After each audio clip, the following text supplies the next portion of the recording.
Et aujourd'hui, je suis ravie d'accueillir sur le podcast sur le magicien Anna du compte Instagram Anna dans les cartes. Peut-être vous la connaissez plus sous ce pseudo. Anna est cartomancienne dans le Gers, c'est ma voisine. Je suis très heureuse de t'accueillir Anna sur le magicien. Bonjour à toi. Bonjour Fabienne, merci de m'accueillir. On va donc papoter pendant voilà, une petite heure ensemble sur ta pratique professionnelle, mais aussi sur ta pratique personnelle des cartes sur le magicien. C'est un petit peu ce qui m'intéresse de comprendre euh, ce qui se trame sous la rencontre avec les cartes et comment justement on en vient ou pas à devenir professionnel. Puisque sur le podcast, j'interviewe aussi bien des personnes qui ne sont pas professionnelles avec les cartes, mais c'est vraiment l'idée de montrer aux auditeurs et aux auditrices que la richesse justement de la rencontre des cartes et la richesse de ce qu'on peut en faire de ce jeu qui pour moi est terriblement créatif. Donc voilà un petit peu ce sur quoi on va parler. Pour commencer, Anna, est-ce que tu peux te présenter un petit peu qui tu es finalement, qui tu es dans le domaine de la cartomancie, qui est Anna dans les cartes en fait. Alors bonjour à tes auditeurs. Donc je suis Anna Blanc, dite Anna dans les cartes sur Instagram. Ça fait une trentaine d'années que j'exerce la cartomancie. Alors pas seulement, je suis également romancière à côté. Et puis donc je vis dans le Gers comme toi, donc c'est une voisine. Qu'est-ce que je pourrais dire d'autre d'intéressant sur moi? Si ce n'est que oui, je pratique la cartomancie avec une préférence pour le tarot de Marseille et les cartes à jouer, hein. C'est vraiment mes deux domaines d'expertise. Voilà. Hmm. Oui, d'ailleurs, tu partages beaucoup de petits de tirages et d'interprétations et de petits trucs d'interprétation sur les cartes à jouer. C'est vraiment ce qui fait, Oui, parce enfin, que c'est c'est une vraiment ton jeu de pratique. prédilection. Oui. Mm. Oui, c'est une pratique qui est très ancienne et pour autant, je me rends compte il y a peu de manuels qui sont vraiment intéressants ou valables à ce Mm. sujet. Enfin, pardon, mais on trouve vraiment à boire et à manger dans ce domaine, ce que je trouve très dommage parce que c'est vraiment un corpus passionnant qui a ses règles, entre guillemets, hein, qui a des symboles forts qui sont engrammés depuis au moins le 19e siècle et même avant, bien sûr, au niveau, sur le plan, entre guillemets, divinatoire et aujourd'hui aussi un petit peu analytique, hein, puisqu'on a évolué dans nos pratiques de cartomancien, du merci, j'ai envie de dire, Mm. au XXe siècle et maintenant au XXIe siècle. Voilà, donc c'est aussi ce que j'enseigne. J'ai une prédilection pour transmettre ce savoir au niveau et du jeu de 52, ou du jeu de 32, et des arcanes mineures du tarot de Marseille, puisque les cartes à jouer, on le rappellera jamais assez, sont issues des arcanes mineures des tarots. Pas forcément dits de Marseille, hein, puisque les tarots de Marseille sont entre guillemets récents dans l'histoire des tarots. On ne va pas faire un cours là-dessus. Je ne suis pas Isabelle Nadolny, j'ai pas son savoir immense. Mais voilà, donc c'est c'est, euh, c'est cette filiation, en fait, qui, comment dirais-je, qui explique aujourd'hui les symboles et les significations très fortes qu'on attribue aux différentes cartes des cartes à jouer. Super. Donc, tu es cartomancienne. Oui, On peut te trouver en consultation et tu oui, partages du coup aussi en formation, en cours, disons, plutôt en cours particulier, je pense. oui, j'ai une préférence pour les séances individuelles, encore davantage. Quand j'organise des ateliers, c'est vrai qu'en général, c'est en présentiel. Donc, soit dans le Gers, soit quand je suis invitée ailleurs, je peux me déplacer.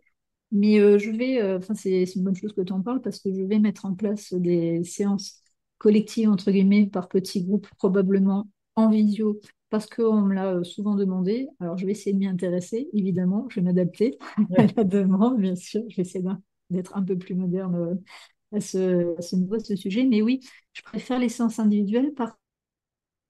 D'abord, c'est comme ça que moi je fonctionne le mieux, d'une part. C'est comme ça que j'apprends le mieux aussi, hein. Avant d'être formateur, on est apprenant, on est élève.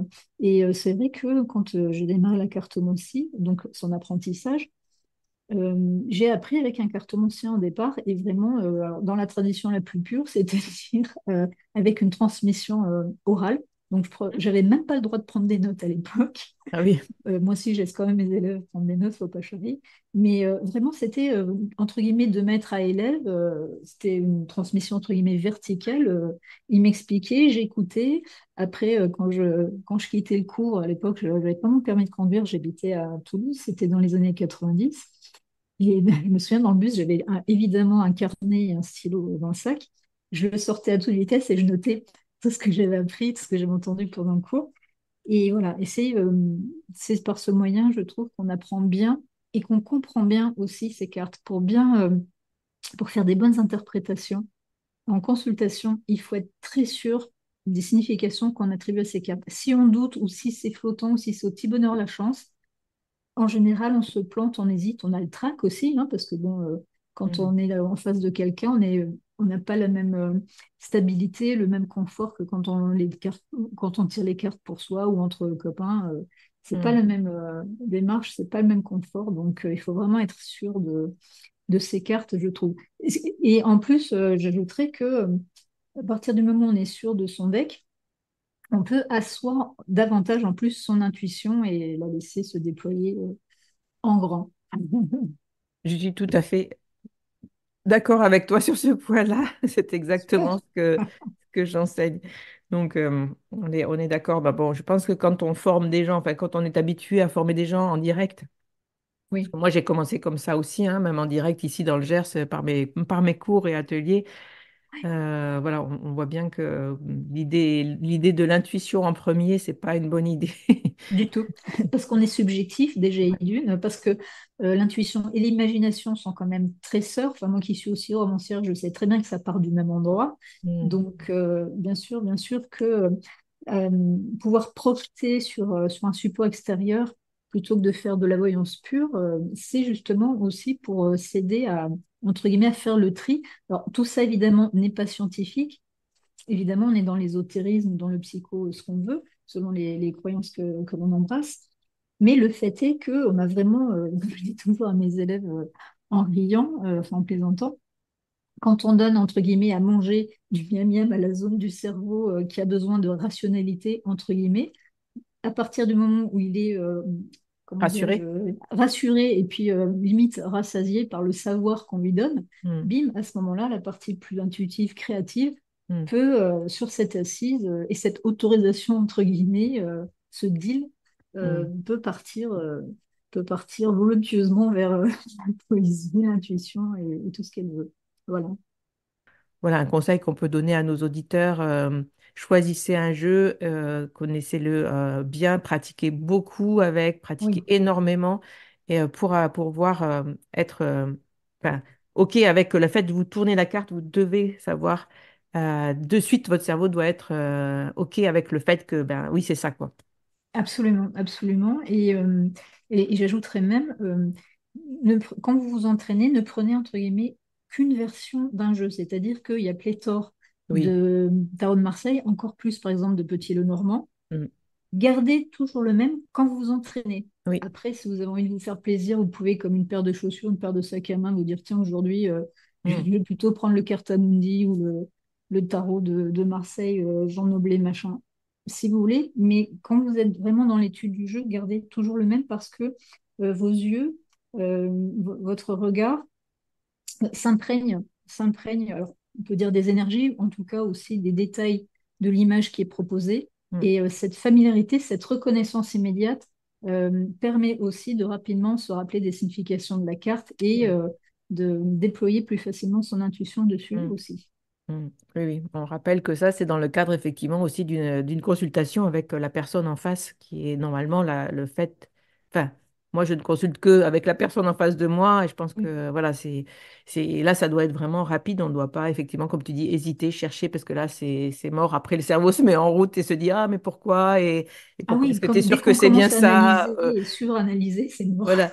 Tu penses pas que tu pourrais aller chercher le livre pour savoir qu'est-ce qu'il y a dans le livre? Enfin, voilà, tout ça, tout Ça, n'en ça. parlons pas oui, des consoeurs qui consultent encore avec le manuel, c'est un autre débat, effectivement. Mais bon, moi, je pars du principe qu'à partir du moment où quelqu'un vient, c'est qu'il est en souffrance. En tout cas, il a une problématique à minima. Sinon, il ne viendrait pas voir un inconnu.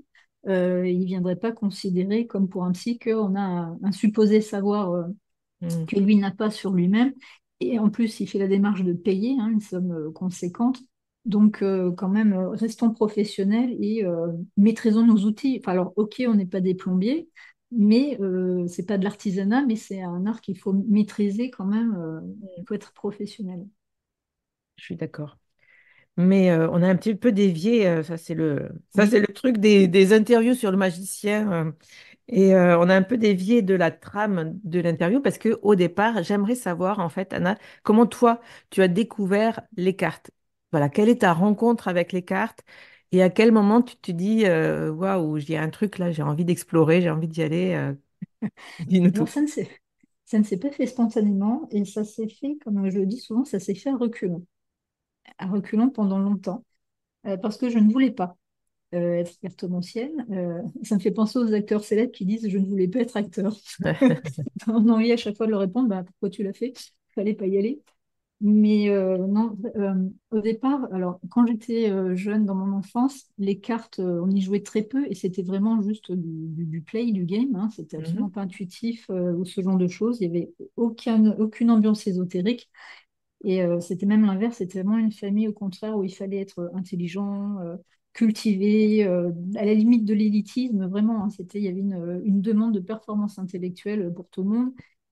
Et donc, évidemment, que tout ce qui pouvait être ésotérique, c'était de l'ordre de la superstition, des croyances de bonne femme, des faibles d'esprit, mais pas de manuel de tarologie dans ces bibliothèques. Mais j'étais en revanche très intuitive, et ça c'est peu de le dire, et je ne savais absolument pas quoi faire avec ça parce que je ne savais pas d'abord que tout le monde ne fonctionnait pas comme ça, je ne savais pas que c'était de l'intuition, de la divination, ce genre de choses. Pour moi, j'analysais plus vite et mieux que les autres. C'est comme ça que je le percevais. J'estimais, je le dis encore, que je suis un scanner sur pattes. Alors oui, bien sûr, il y a un principe de psychologie à froid aussi, évidemment.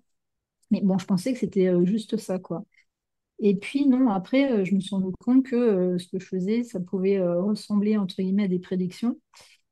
Et j'étais très embêtée, surtout à l'adolescence, parce que bon, je ne savais pas du tout gérer mes comportements par rapport aux gens, parce que je sentais des choses et j'étais un petit peu cash, j'avais tendance à les dire. C'était évidemment mal pris, parce que mhm.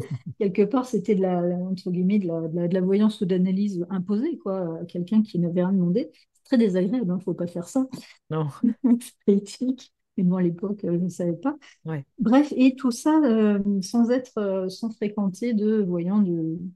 Et puis, en fait, c'est au sortir de l'adolescence, début des années 90, j'étais à un dîner avec des amis et c'était une copine de copine qui avait compris comment je fonctionnais et qui avait fait une sorte de jeu en fin de soirée. Elle avait un tarot de Marseille, j'ignorais ce que c'était, et elle l'a sorti. Et elle m'a dit, vas-y, toi qui es littéraire, raconte une histoire avec les cartes. Donc moi, je croyais que c'était un jeu. J'adore ça, tout ce qui est quiz, tout ce qui est inventé, machin. Je réponds présente à chaque fois. Et donc, j'ai commencé à lui raconter une petite histoire, enfin, ce que je voyais dans les cartes, et elle a changé de tête. Et elle m'a dit, écoute, c'est bon, arrête. Tu es en train de me raconter une partie de ma vie, c'est pas ce que je te demande. Enfin, finalement, je n'ai pas envie d'entendre. Et donc, j'ai pas compris pourquoi elle me disait ça. Donc, elle m'expliquait, mais tu comprends pas, enfin, t'es intuitif, tu devrais faire les cartes, enfin, tu devrais t'intéresser à ce genre de choses.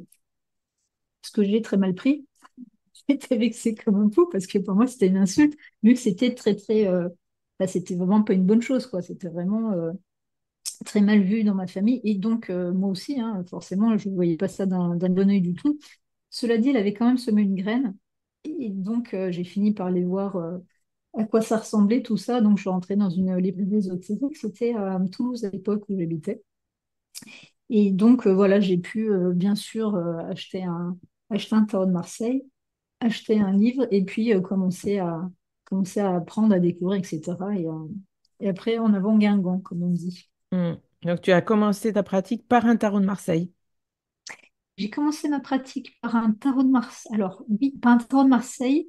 Le fait est que pour celui-là, j'avais aucune connaissance, j'avais juste un manuel. Ouais. C'était vraiment un support purement intuitif. J'avais pas de connaissance honnêtement des significations. Et ça, c'était il y a quelques années maintenant. Oh oui, il y a une petite trentaine d'années, D'accord. dans les années 90, tout ça. Ouais. Ouais, où le tarot était pas encore aussi. Non, ben non, il y avait le Paul Marteau et c'était à peu Ouais, près tout, je crois, hein, de disponible. Puis ouais, après, je crois qu'il y a eu le Jodo, le Jodo Camoin. ouais. Voilà, et puis c'est vraiment après que c'est devenu un peu plus mainstream et que, il y a eu une gamme plus. Enfin, il y a eu des facsimilés d'anciens jeux, etc. Hmm. Enfin, les cartomanciens de maintenant, entre guillemets, ont beaucoup de chance d'avoir autant de choix. Ça, c'est clair. Du choix dans les jeux, du choix dans le type de jeu, puisqu'il y a maintenant, comme tu le disais, le Normand, où il y a beaucoup de, Oui, voilà, de jeux qui sont sortis, euh, des jeux, la cartomancie traditionnelle est redevenue aussi, enfin, est revenue un petit peu sur le devant de la oui. scène. En tout cas, voilà, la pratique du jeu, de la cartomancie, le Rider-Waite-Smith qui est arrivé aussi en France, le tarot de Marseille aussi qui a évolué, et des formateurs, des livres, plein de ressources, en fait, finalement aussi, Qu'il n'y avait pas à euh, l'époque, oui. qui n'y avait pas sans doute à ton époque, même moi non plus à la Oui, mienne. c'était limité à Marcel Picard à peu près, donc c'est un peu, c'est un peu juste. Qu'est-ce qui t'a donné envie, justement, à un moment donné, d'allier ta pratique à une pratique professionnelle, c'est-à-dire de devenir cartomancienne, de pratiquer pour les autres et plus tard, peut-être, ou peut-être c'était dès le départ, de transmettre. Alors transmettre, c'est venu bien plus tard. Hmm. De pratiquer de façon professionnelle. Alors, comme tout le monde, on commence avec les gens qu'on connaît, bien sûr, les familles, les potes, évidemment. Et puis bon, on a des retours fréquemment positifs. Alors, on fait des stats. Alors, combien de fois je me suis plantée, combien de fois ça s'est avéré. On se rend compte qu'on a des très bonnes stats. On se dit, bon, là, on dépasse le domaine de la chance et du hasard. Et puis, alors, professionnellement, c'était pas ce que je voulais faire spécialement, mais il se fait que comme disait Samuel Beckett, j'étais bonne qu'à ça. Ça et écrire, c'était à peu près tout ce que je savais faire. C'était à peu près les seuls domaines où j'avais vraiment des retours dithyrambiques. Et alors que les métiers plus traditionnels, auxquels j'aspirais, hein, moi je voulais être normale entre guillemets, euh, c'était vraiment pas brillant. Franchement, c'était pas les. Le salariat, c'est une catastrophe. Soit je n'arrivais pas à rester parce que ça ne me convenait pas, soit c'est les employeurs qui me disaient, écoutez, on voit que vous êtes de bonne volonté, mais bon, ça va pas le faire. Donc voilà, j'avais des échecs sur des professions plus traditionnelles, on va dire, plus normales, normées. Et donc il a bien fallu à un moment donné que je me rende à l'évidence qu'en essayant de voir ça un peu comme un métier, même si c'était pour moi très mal vu, parce que je voulais absolument pas être comparée à Madame Irma, à une arnaqueuse, à une dingue, une manipulatrice. Enfin bon, le milieu, pardon, mais est quand même aussi un vivier, hein, un frigo avec des personnages un petit peu spéciaux quand même, et j'avais pas envie d'être assimilée à ces personnes que je ne fréquentais pas en plus, hein, je suis quelqu'un d'assez solitaire, on va dire, donc je me sentais très seule là-dedans, mais j'ai essayé et ça a fonctionné, donc ma foi, j'ai continué. Hmm. Et donc de transmettre, comment t'es venu? C'est des demandes peut-être de tes consultants ou des gens, ou comment tu as eu envie justement de transmettre de ton côté? Alors, Tu t'en rappelles? oui, oui, je me rappelle parce que Je vois j'ai réfléchir, mis, Anna. Voyons.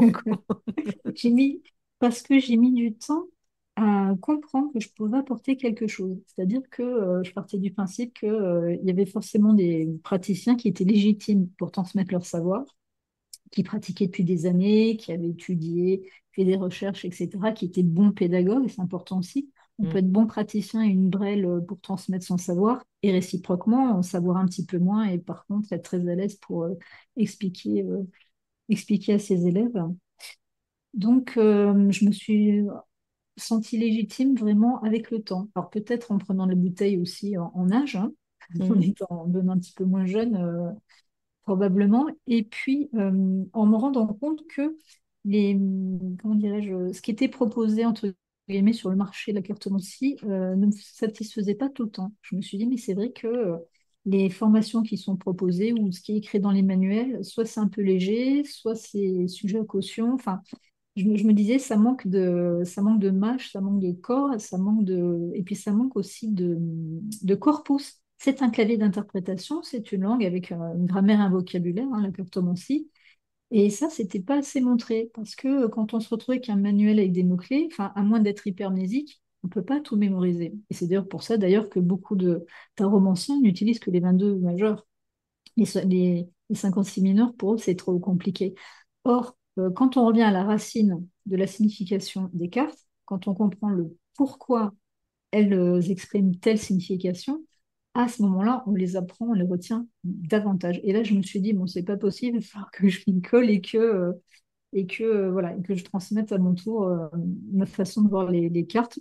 Et effectivement, je suis ravie parce que j'ai même des confrères, des consoeurs qui viennent me voir, qui sont déjà très à l'aise en consultation, mais qui ont besoin effectivement de comprendre Mhm. davantage leur jeu pour pouvoir proposer étendre leur gamme d'interprétation en consultation.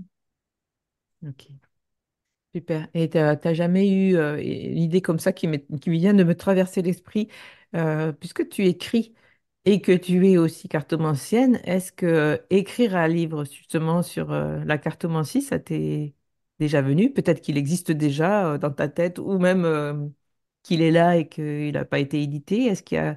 Vraiment, c'est un truc qui me vient de me traverser l'esprit. Est-ce que... Non, non, mais c'est une bonne question, bien sûr, parce que je suis aussi écrivaine. J'ai longtemps, très très longtemps séparé, évidemment, mon image publique d'écrivaine de mon image publique de cartomancienne. C'est d'ailleurs pour ça, si les gens veulent me stalker sur Internet, ils vont avoir du mal à trouver de la doc sur moi en tant que cartomancienne, parce que très longtemps, j'en ai pas parlé sur Internet. Hmm. J'appartiens à l'ancienne école, hein. J'ai démarré il y a une trentaine d'années. Enfin, pendant longtemps, pour moi, Internet n'existait pas, donc c'était bouche à oreille dans le village et autour, on va dire, qui suffisait. Et puis, donc, Internet me servait surtout pour ma com en tant qu'écrivaine. Donc, pour les petits curieux qui vont évidemment poser la question, mon nom d'écrivaine sur Internet, c'est Anna de Sambre. Je publie pas mal de romans et d'albums jeunesse, notamment à l'École des loisirs, chez Gallimard. Et je fais du roman noir chez les adultes, entre guillemets, la manufacture de livres. Je n'ai pas encore utiliser la cartomancie dans mes romans, sauf pour mon dernier roman noir où il y a un personnage qui est cartomancien. C'est pas le personnage principal, le livre s'appelle L'île basse. En revanche, le roman que je suis en train d'écrire actuellement depuis un certain temps parle d'une cartomancienne. Donc là, j'assume davantage, on va dire, ma pratique et je m'en sers pour nourrir mon écriture dans celui-là. Et alors, comme c'est du roman noir, c'est une cartomancienne qui est un petit peu sociopathe aussi. Mais donc, Donc, le personnage est un peu spécial, mais je vais utiliser beaucoup, effectivement, évidemment qu'elle va faire des consultations, évidemment qu'elle fonctionne comme une cartomancienne. C'est l'intérêt hein, du personnage, c'est de le nourrir vraiment de pratiques authentiques et de modes de fonctionnement réels, évidemment. Voilà. Mais ça va être une grande première, parce Hmm. que je vais faire un coming out, là, total, dans le milieu littéraire. Il y en a très, très peu dans le milieu littéraire qui savent que je tire les cartes. Ok. Et inversement, d'écrire un livre sur la cartomancie, c'est-à-dire, tu sais, un livre que Un tu disais, manuel, hein. je transmets Oui. à mes élèves parce que j'ai pas trouvé, tu as dit, j'ai pas retrouvé Mm.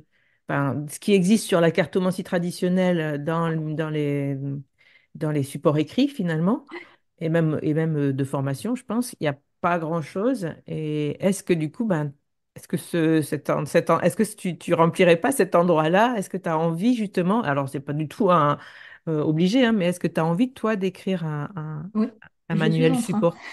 Hein? Oui, oui, je suis en train. Alors, Ah, j'y passe un temps fou parce que ça n'est pas ma priorité. C'est-à-dire que hmm, moi, ma priorité, c'est de gagner 3 francs 6 sous. Quand on est artiste, c'est oui, pas évident, hein. oui, Je pense que tu dois le savoir, enfin, tout le monde le sait, que c'est moins évident que quand on a un salaire fixe, etc. bien sûr. Donc, ça veut dire quoi? Ça veut dire que quand j'écris d'abord de la littérature parce que là, je suis payée tout de suite. C'est-à-dire que, OK, je touche mes droits d'auteur comme tout le monde un an après la parution en librairie. En revanche, je touche des avaloirs à la signature du contrat qui se négocie. Donc, en littérature, je sais que quand je vais essayer de placer un texte sur lequel j'ai passé du temps, je vais à minima toucher un avaloir dessus quand je vais remettre le manuscrit. Oui. Quand j'écris un manuel de cartomancie, je ne vais pas du tout négocier d'avaloir. D'une part, donc je vais toucher zéro avant un an après la publication en librairie, d'une part. D'autre part, il faut trouver un éditeur. Le milieu littéraire n'est pas du tout le même que le milieu cartomancien. Mm. sur lequel je pense qu'on ne m'attend absolument pas. Donc il va falloir faire des démarches, peut-être me rendre compte que l'auto-édition sera probablement plus pertinent. Je n'en sais rien encore. Toutes ces questions, je ne les suis pas posées. Voilà, c'est pour ça que c'est vraiment, ce manuel est en cours d'écriture, mais il est vraiment en bas de ma pile, j'avoue, ma pile de projet. Donc j'avance vraiment à pas de fourmi dessus, mais de tortue, pardon, dessus. Mais oui, oui, je suis absolument sur ce projet d'écriture de manuel. Alors, si vous suivez Anna, si vous avez envie qu'Anna mette un coup de booster sur ce manuel, hein, bah, allez lui dire dans ses messages Instagram. Encouragez-moi, ça me fait plaisir. Voilà, c'est ça. Allez donner, comme je dis à chaque fois, de l'amour et des cœurs et des likes sur les réseaux que je mettrai du coup en barre de cet épisode, hein. Mais merci, écoute, de nous avoir ouvert un petit peu ta pratique personnelle. En tout cas, voilà, comment justement toi tu as découvert la cartomancie, comment c'est toujours compliqué au départ de se dire, ça je trouve très intéressant dans ton témoignage, de se dire, ouais, ça c'est pas top et moi j'ai envie d'y aller, alors comment je fais quoi? Comment je fais pour assumer le Oui, fait de tirer les cartes dans un univers où tirer les cartes est reçu comme quelque chose de pas très sérieux en fait. ah, mais pour utiliser le vocabulaire de la communauté gay, enfin, très clairement, j'étais une honteuse qui, à un moment donné, fait son coming out, hein. J'ai vraiment vécu comme ça. Hmm. Vraiment. Personnellement, moi, ça m'a tellement passionnée au départ et je suis tellement rentrée dans ce milieu sans le connaître, Oui, finalement, par tout à fait, voilà, à une époque où je m'en foutais de tout parce que c'était compliqué quelle dans toute ma chance. vie, donc forcément. Oui, Et tu vois, et franchement, j'ai été sur les réseaux, j'ai dit, ouais, je veux faire du tarot, c'est ça que je veux faire. Et franchement, après, j'ai vraiment, ouais, je m'en foutais vraiment du regard des autres. Ça m'a aidé, hein, ça m'a aidé d'être dans oui, cette période-là, parce que sinon, je bien pense que sûr. j'aurais aussi été Oui, très, oui, alors, moi j'avais une vingtaine d'années, Internet n'existait pas, ouais, ouais. c'était très confidentiel. Puis il y avait vraiment aussi ces ambiances de tapis en velours, de Madame Irma, la boule en cristal, le foulard sur la tête, éventuellement des origines tziganes, Mm, pour, euh, pour appuyer vraiment la légitimité. mm. On en parlait la semaine dernière, j'étais avec Emmanuel, on en parlait justement, on voulait faire un épisode, peut-être qu'on fera sans doute pas, parce on l'a trouvé un peu rude, qui s'appelait, tu sais, on a écrit un livre qui s'appelle Pour devenir tarologue, et on s'est dit, il faudrait qu'on fasse un épisode, pourquoi ne pas devenir tarologue?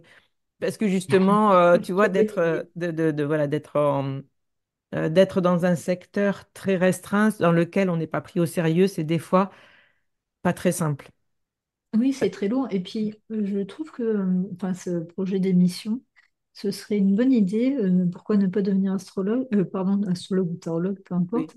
peu importe. Euh, Parce qu'on peut être un bon cartomancien dans la pratique individuelle, mais face à quelqu'un, il ne faut pas oublier non plus qu'on est dans une discussion, comment dirais-je, pas de thérapie, mais en tout cas de discussion, comme si on était un travailleur social ou un psy, on a quand même des points communs, et ce point commun, c'est vraiment de recevoir une personne qui a une problématique ou une souffrance, être capable de lui parler, d'être diplomate, de répondre à sa demande, de ne pas être invasif, respectueux, etc., etc. Enfin, et ça, tout le monde ne sait pas le faire non plus.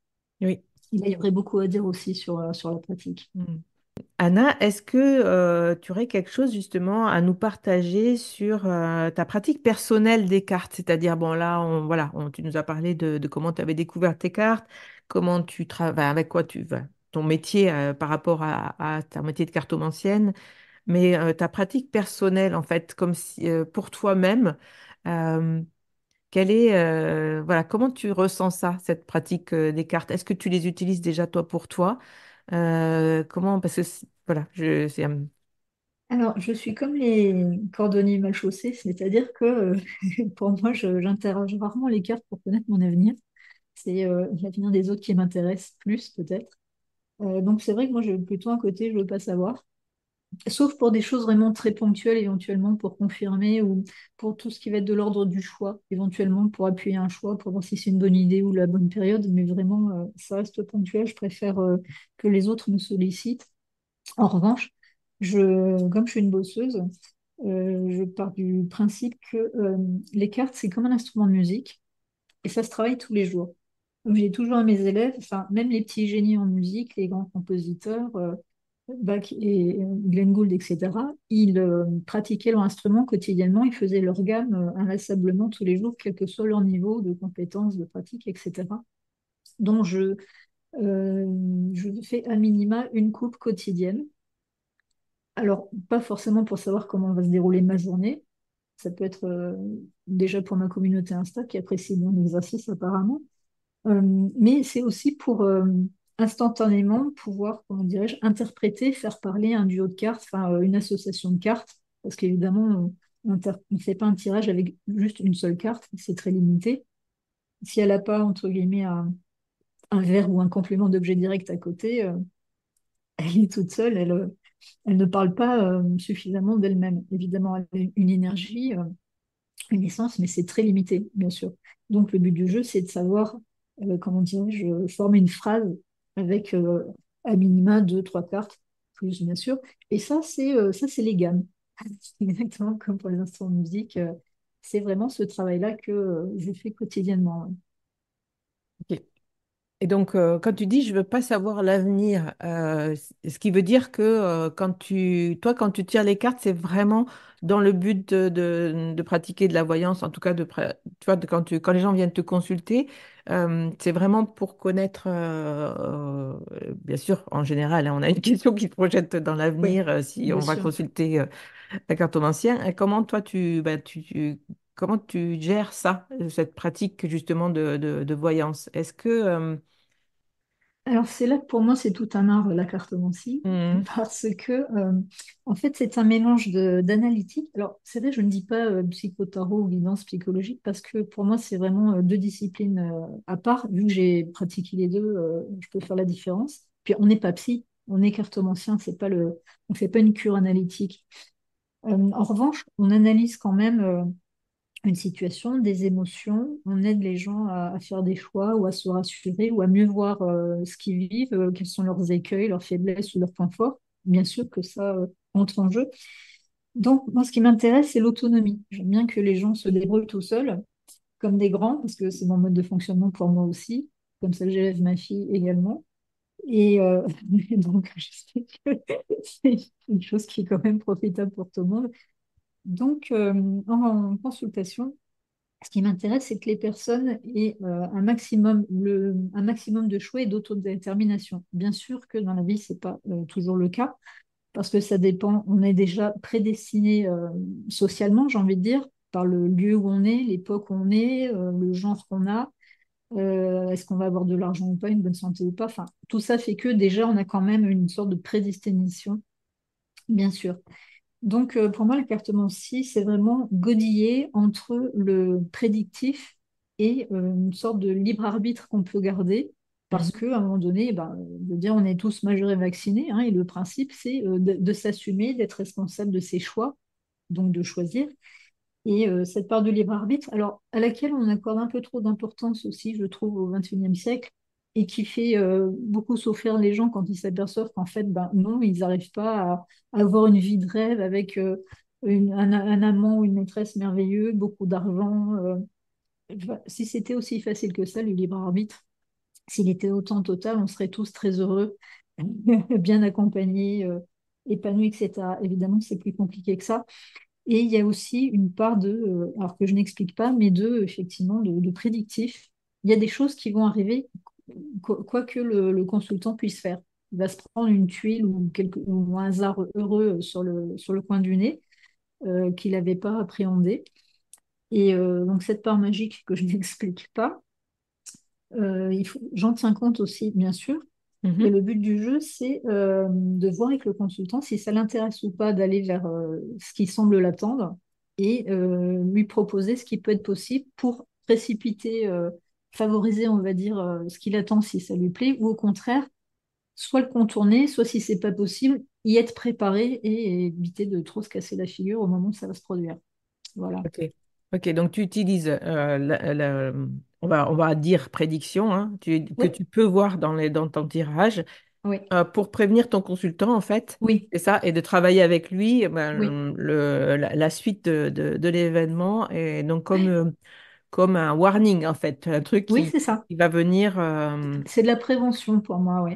C'est comme ça que je l'utilise avec l'orthodontie, ouais. Et cinq, tu dis que pour ta pratique personnelle, t'as pas envie d'avoir, toi, ce warning. Peut-être parce que j'ai une trouille, je ne sais pas. Non, mais c'est des questions Mais moi, qui me... Vraiment, c'est pas des questions pièges, hein, c'est vraiment des questions qui bien m'intéressent. sûr, non, non, mais c'est Franchement, quand on fait intéressant. les cartes, il y a toujours quelque chose, il y a toujours un point là où, en tout cas pour moi, c'est... voilà, je sais très bien que les personnes Mm. qui vont venir nous voir, elles ont envie de savoir l'avenir et comment justement les ramener à elles-mêmes. Oui, Et donc, voilà, en faisant forcément... euh, en ne leur disant pas non, non, je ne vais pas vous dire l'avenir parce que je ne fais pas de prédiction, je ne suis pas voyante, parce que ça bloque en fait la discussion que tu disais, dont tu parlais tout à l'heure, oui, mais voilà, en accompagnant son consultant. Et je trouve que c'est vraiment là l'enjeu de la consultation et là l'enjeu d'une bonne pratique. Enfin, entre guillemets, oui. encore une fois, je ne veux pas dire il y a une bonne et une mauvaise pratique, mais en tout cas d'une pratique qui prend son consultant en compte. Oui, un consultant qui me dit qu'est-ce que vous me conseillez ou qu'est-ce que je dois faire à l'issue de ce que j'ai pu lui proposer. Systématiquement, je lui dis mais c'est pas moi qui vais vous le dire. Ça vous appartient, ce sont vos choix ou vos non-choix. Et moi, je vais pas intervenir là-dedans. Moi, je vous ai lu la carte, la carte hygiène, on va dire, avec les chemins possibles, autoroutes, les petits départementales, les chemins vicineux, etc. Hmm. C'est à vous à savoir ce que vous allez emprunter à partir de maintenant, mais moi, je ne me permets pas d'intervenir, ni de vous dire qu'est-ce qui est bien, qu'est-ce qui est pas bien. Je ne suis pas votre Jiminy Cricket pour autant. Hmm. Voilà. Et c'est ce qui pourrait provoquer de la dépendance. Ah oui, alors ça, en revanche, je le refuse totalement. Moi, ça m'arrive d'avoir des consultants qui veulent reprendre rendez-vous 3 mois après. C'est niet. Je leur dis carrément, excusez-moi, je refuse de vous recevoir maintenant, c'est trop tôt, c'est vu récemment.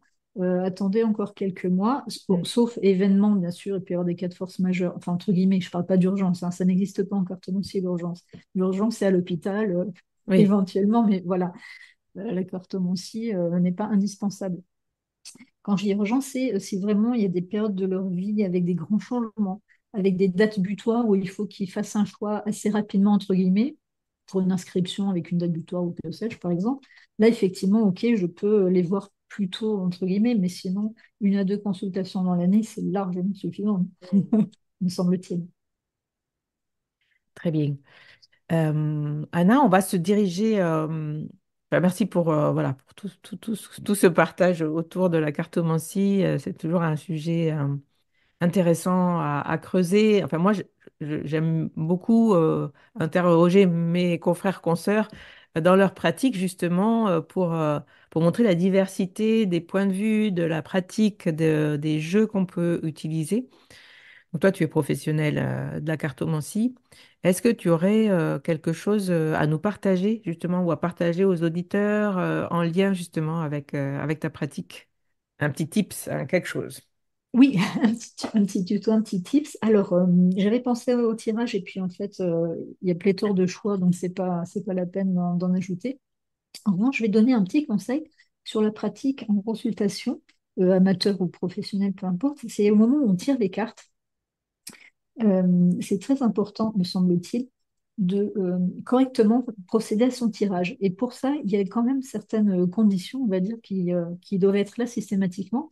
Alors, je ne parle pas de la petite bougie ou de l'encens. Ça, c'est selon les croyances et les besoins de chacun. Si vous tirez mieux les cartes avec de l'encens et de la bougie, faites-le. Si vous tirez mieux sans, quelles que soient vos convictions, athées, religieuses, spirituelles, philosophiques, peu importe, tout ça vous appartient. En revanche, ce qui est, comment dirais-je, universel, me semble-t-il, dans la pratique, c'est au moment de tirer les cartes, c'est de bien poser votre question en conscience quand vous tirez les cartes, essayez de faire le plus possible le vide dans votre tête. Alors, pas comme les bouddhistes zen, hein, c'est pas ce que je suis en train de dire, mais essayez de ne pas vous réciter la liste des courses à ce moment-là ou d'avoir une chanson redondante dans la tête au moment où vous posez votre question à votre jeu.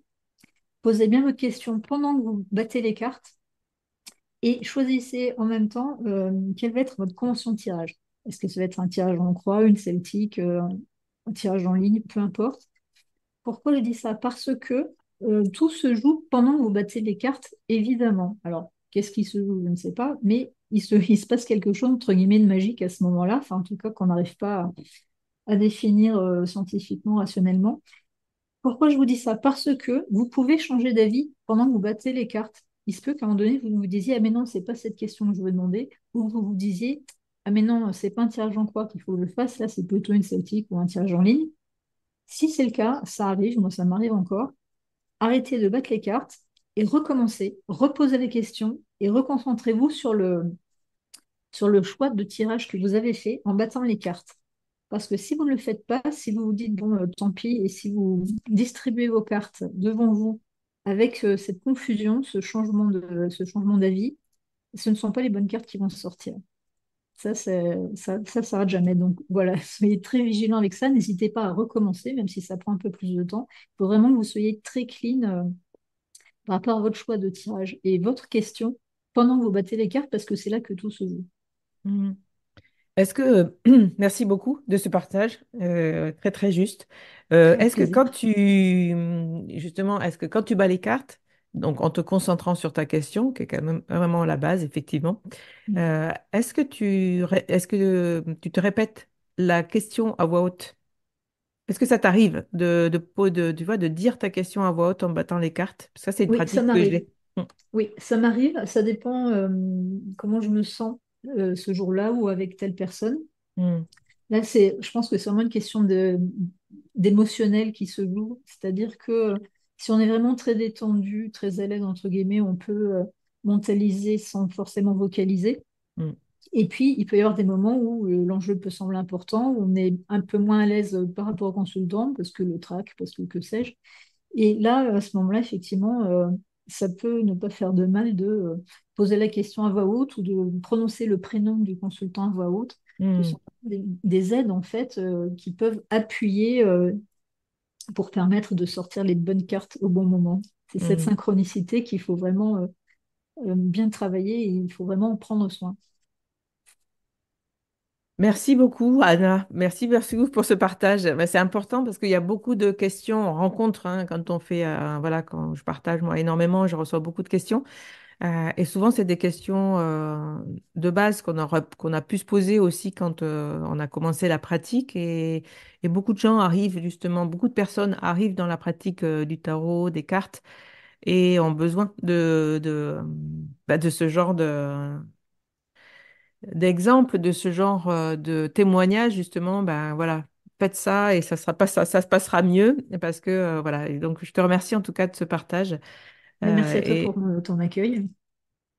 eh ben, écoute, Anna, merci pour ce partage, merci pour ce tips de cartomancienne qui va aider, je suis sûre, beaucoup de nos auditeurs et auditrices très friands de ce genre de témoignages aussi, hein, un petit peu de praticiens. Je pense que c'est chouette aussi de partager cette pratique, enfin en tout cas de partager des tips pour que ça se passe mieux, justement, pour qu'on soit bien concentré dans nos tirages, effectivement.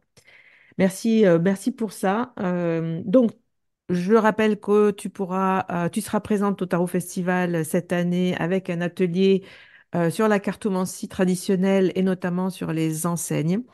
Euh, Peut-être que quand cet épisode sortira, ton atelier sera complet, mais peut-être que pas. Donc, si ça vous J'ai déjà de intéresse, la demande, je ne sais pas si elles sont déjà allées à la billetterie, mais j'ai déjà deux, trois personnes qui me disaient qu'elles souhaitaient y participer. oui, je pense que bah, c'est très rare les ateliers sur la cartomancie. Donc, voilà, je sais que c'est un sujet qui va en intéresser beaucoup. Et donc, bah, il y a 8 places. Donc, forcément, il y a de fortes chances, excusez-nous, que quand vous écoutez cet épisode, ce soit peut-être déjà complet. Mais écoutez, je disais, c'est aussi le but du magicien, c'est de faire rencontrer diverses pratiques, c'est de faire rencontrer diverses euh, oui, pratiques de cartomancie, pratiques autour du tarot, des cartes. Est-ce que tu as une autre actualité? Parce que même si le Tarot Festival est complet, on peut te retrouver justement, je dis souvent, il n'y a pas que le Tarot Festival, essayer d'aller rejoindre des ateliers ou peut-être une consultation ou peut-être justement une pratique de transmission avec toi directement? Tu as dit que tu allais proposer peut-être des ateliers en petits groupes. Est-ce que c'est quelque chose qui va bientôt arriver? Alors, tout ça est en cours d'élaboration, donc, donc je ferai des annonces au fur et à mesure. Alors, côté festival, j'en fais très peu parce que, comme je t'avais déjà dit une fois, c'est vrai que je ne suis pas une fan des salons de la voyance parce que pour moi, ça ressemble un petit peu trop à la foire à la saucisse, pardon pour la franchise, mais j'en suis pas fan. Donc, c'est vrai que je privilégie des festivals plutôt de la qualité du tien. Et je te remercie encore de m'y avoir invité d'ailleurs. Et pour les ateliers, probablement cet été, mais j'attends des confirmations, notamment dans le Gers, qui pourraient éventuellement me recevoir. Les cours, oui, ça continue, bien sûr. Venez me voir si vous souhaitez que je vous transmette l'art des cartes, et notamment donc du tarot de Marseille, hein, les majeurs comme les mineurs, ou de la cartomancie traditionnelle avec les cartes à jouer. Donc, ça comprend aussi bien le jeu de 32 que le jeu de 52, bien sûr. Et sinon, dans le reste de mon actualité, plutôt littéraire. Donc, je suis hors sujet. Pas de souci. Tu peux nous dire aussi, voilà, tu nous as dévoilé ton nom d'écrivaine et donc on peut peut-être aller acheter, trouver tes livres. Ah, mais pourquoi pas, bien Et sûr. oui, Pour oui, pour les littéraires, évidemment, avec grand il y a beaucoup plaisir. de littéraires qui font des cartes, donc forcément, on mettra, si tu veux, hein, ton nom d'écrivaine pour peut-être les gens puissent te retrouver et pourquoi pas acheter Oui, tes romans noirs, tes romans policiers avec plaisir. ou tes autres ouvrages. Oui, mes albums ou romans jeunesse, parce que j'écris aussi pas mal Ouais, pour les enfants. ouais. Il y a pas de souci. Vous retrouvez de toute façon tout ça en barre d'épisode. Vous pouvez retrouver Anna sur son compte Instagram. Est-ce que tu as un site internet? Si oui, je le mettrai aussi en barre de description. Merci Anna. Merci d'avoir été présente et d'avoir pris un peu de temps pour cette interview et pour le partage de ton savoir. On se retrouve, nous, très vite sur un nouvel épisode et il me reste à vous souhaiter une belle aventure avec vos cartes. Au revoir Anna. Au revoir, Fabienne. À bientôt.